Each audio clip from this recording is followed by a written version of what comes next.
Hi friends, चला आज आपण बनवूया चिकन बिर्याणी। त्यासाठी चिकन आधी स्वच्छ धुवून ठेवले आहे। कांदा टोमॅटो चिरून घेतला आहे। आता गॅसवर कुकर ठेवूया। कुकर गरम झाल्यानंतर आपण तेल टाकून घेऊया। तेल गरम झाले की आपल्याला कांदा टाकायचे त्याच्यामध्ये। कांदा व्यवस्थित लाल करून घ्यायचा आहे। कांदा लाल झाल्यानंतर टोमॅटो टाकूया।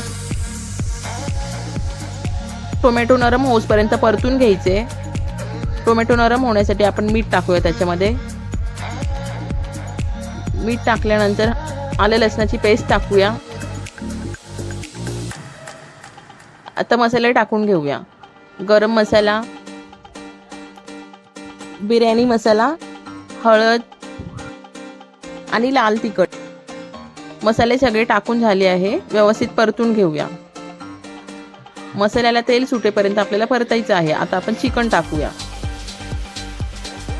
चिकन टाकल्यानंतर परतून घेऊया 5 मिनिटं।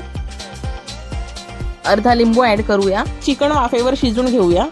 तांदूळ मी आधी स्वच्छ धुवून ठेवले होते। मी कोलम राईस वापरला आहे। तुम्ही कोणताही तुमच्या आवडीनुसार तांदूळ वापरू शकता। तांदूळ टाकल्यानंतर व्यवस्थित परतून घ्यायचं आहे।